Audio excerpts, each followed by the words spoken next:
ကျွန်တော်တို့အနေနဲ့ Siemens TIA Portal software ကိုကျွန်တော်တို့ download ဆွဲဖို့အတွက် TIA Portal ဆိုပြီးတော့ကိုဆွဲခြင်းတဲ့ version ကိုရိုက်ထည့်လိုက်ရင်ဒီမှာ PLC for me တွေကိုရောက်မယ်အဲ့မှာနှိပ်လိုက်ပြီးတော့ကိုဆွဲခြင်းတဲ့ဒီ software ကိုဒီ TIA Portal ကိုဒီ download link ပေးထားတယ်ဒီမှာ download link ကနေပြီးတော့ S7 Professional Safety ကျွန်တော်တို့ဒီမှာ software နဲ့ကျွန်တော်တို့ PLC နဲ့ HMI နဲ့သုံးလို့ရတယ်ဒီ download နေရာ link ကိုနှိပ်လိုက်ပါနှိပ်ပြီးတော့ဒီမှာ download ဆွဲလိုက်မယ်ဆိုလို့ရှိရင်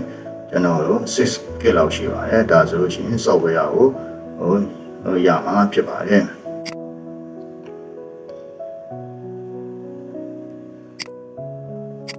ကျွန်တော်တို့ပထမဆုံး TIA Portal version 50 software လေးကိုဖွင့်လိုက်ပါတယ်ပြီးတော့ရင် create new project ကိုနှိပ်ပါတယ်ပြီးတော့ရင်ကျွန်တော်တို့ DOS starter ဆိုပြီးတော့ project name လေးကိုနာမည်ပေးလိုက်ပါတယ်ပြီးတော့ရင်ကိုသိန်းညင်တဲ့နေရာကိုရွေးပါတယ်ကိုသိန်းညင်တဲ့ကျွန်တော်ကတော့ဒီထဲမှာသိမ်းပါတယ်ပြီးရင် create ကိုနှိပ်ပါတယ်ပြီးတော့ရင်ကျွန်တော်တို့ configure the device ကိုနှိပ်ပါတယ်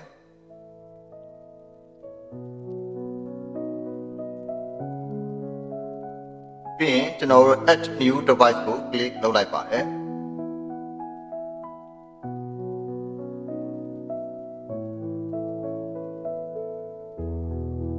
ဒီနေရာလေးမှာကျွန်တော်တို့ PLC model ကိုရွေးမှာဖြစ်ပါတယ်အခုကျွန်တော်ကတော့ Siemens 1200 CDL က CPU 1215C DC ကိုရွေးတာဖြစ်ပါတယ်ကျွန်တော်တို့ဒီနေရာမှာ PLC ရဲ့ software version နှမျိုးကိုတွေ့မှာဖြစ်တဲ့ကြောင့်မလို့ကို PLC ရဲ့ software version ကိုရွေးရမှာဖြစ်ပါတယ်ပြီးတော့ရင် add ကိုနှိပ်ပါ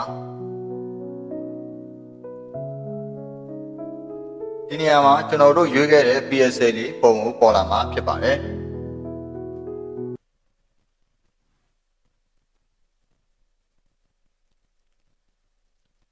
ပြီးရင်ကျွန်တော်တို့ program block ကိုဖွင့်ပါတယ်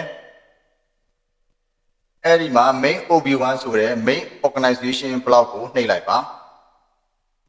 ဒီနေရာမှာ editor လေးကဖွင့်လာပြီဖြစ်ပါတယ်ဒီ block လေးကတော့ကိုပထမဆုံး leader program ကိုရေးမယ်နေရာလေးဖြစ်ပါတယ်အခု leader logic diagram လေးတွေကိုဒီ Nova 1ပေါ်မှာကျွန်တော်ရေးပါဖြစ်ပါတယ်အခုကျွန်တော်တို့ဒီဘက်မှာ basic instruction တွေဖြစ်တဲ့ bit logic timer operation တွေ countdown operation တွေစသဖြင့်ကျွန်တော်တို့ instruction တွေကိုတွေ့မှာဖြစ်ပါတယ်ပထမဆုံးကျွန်တော်တို့ start ဆိုတဲ့ cloud input ကိုထည့်ဖို့အတွက် normally open contact တစ်ခုကိုကျွန်တော်တို့နှိပ်လိုက်ပြီးတော့ drag ဆွဲယူပြီးတော့ဒီ network 1ရဲ့ပထမဆုံးဒီ logic လမ်းကြောင်းပေါ်မှာချပေးမှာဖြစ်ပါတယ်သူ့ရဲ့ address ကိုပေးဖို့အတွက်ကျွန်တော်တို့ double click နှိပ်ပြီးတော့ i0.1 ဆိုပြီးတော့ပေးလိုက်ပါတယ် address လေးကိုပေးလိုက်ပါတယ်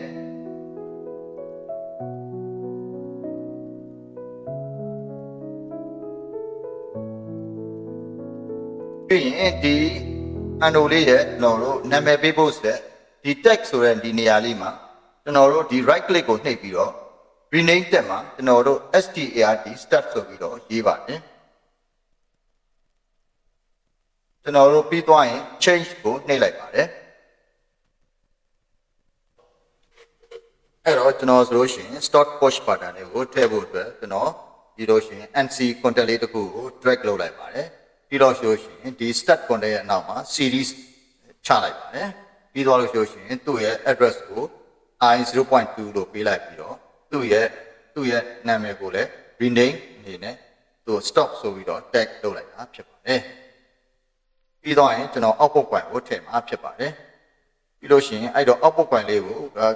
left click နဲ့ကျွန်တော်တို့ဖိနှိပ်ပြီးတော့ drag ဆွဲယူလိုက်ပြီးတော့သူကပြီးလို့ရှိရင်ဒီ network 1ရဲ့ဒီလမ်းကြောင်းရဲ့အဆုံးလေးမှာကျွန်တော်ချလိုက်မှာဖြစ်ပါတယ်သူ့ရဲ့ address ကိုလည်းကျွန်တော် 0.1 လို့ပေးလိုက်ပြီးတော့သူ့ရဲ့ကျွန်တော် rename ကိုလည်းကျွန်တော် motor ဆိုပြီးတော့ပေးလိုက်မှာဖြစ်ပါတယ်အဲ့တော့အခုကျွန်တော်တို့ဒီ stack clock ကိုလွှတ်လိုက်လို့ရှိရင်ကျွန်တော်တို့ဒီ motor အရပ်မသွားစီဖို့အတွက်ကျွန်တော်တို့ latching circuit လေးကိုထည့်ပေးရမှာဖြစ်ပါတယ် အဲ့တော့ဒီလို license cycle လုပ်ဖို့အတွက်ကျွန်တော်တို့အဲ့တော့ parallel branch တစ်ခုကိုဒီထည့်ပေးရမှာဖြစ်ပါတယ်အဲ့တော့ဒီ start button နဲ့ကျွန်တော်တို့ contact နဲ့ကျွန်တော်တို့ parallel branch ကိုထည့်ပေးရမှာပါအဲ့တော့ကျွန်တော်အခု click လုပ်လိုက်ပါတယ်ဒီ left power ray ပေါ်မှာ click လုပ်လိုက်ပါတယ်ပြီးတော့လို့ရှိရင် open branch icon လေးကိုကျွန်တော် click လုပ်လိုက်ပါတယ်ပြီးလို့ရှိရင် normally open contact တစ်ခုကိုယူပြီးတော့ဒီ parallel branch လေးပေါ်မှာကျွန်တော်ချလိုက်ပါတယ်ပြီးသွားရင်သူ့ရဲ့ address ကို0.1ဆိုပြီးတော့ပေးလိုက်ပါတယ်ဒီ motor နဲ့ဒီ output motor ရဲ့နာမည်အတိုင်းပါပဲဒီနေရာမှာကျွန်တော်က left click တစ်ချက်ချလိုက်ပါတယ်တော့ပြီးသွားလို့ရှိရင်ကျွန်တော်က close branch ကို click လုပ်လိုက်တာ ਨੇ ဒီ start port button နဲ့အပြိုင်ကျွန်တော်တို့ဒီ connection လေးရဆိုလို့ရှိရင် 0.1 connection လေးရလက်ချင်း socket လေးရမှာဖြစ်ပါတယ်ကျွန်တော်အခုက DOS data ရဲ့ data diagram လေးကဆွဲလို့ပြီးပါပြီတကယ်လို့ wire တာဆိုရှင်ကျွန်တော်မှတ်မှတ်ကန်ကန်ဆက်ထားမယ်ဆိုရှင်ဒီ network ဆိုတဲ့ဒီ network 1ဆိုတာလေးရဆိုရှင်ဒီ red error mark ကြီးမရှိဘဲနဲ့ပြောင်းမှာဖြစ်ပါတယ်အခုကျွန်တော်တို့အနေနဲ့ဒီ program လေးကိုကျွန်တော် download သူ PSC လေးကို download ထည့်ပြီးတော့ PSC နဲ့ကျွန်တော်တို့ဖုန်းနဲ့ကျွန်တော်တို့စမ်းသပ်နိုင်ပြီဖြစ်ပါတယ်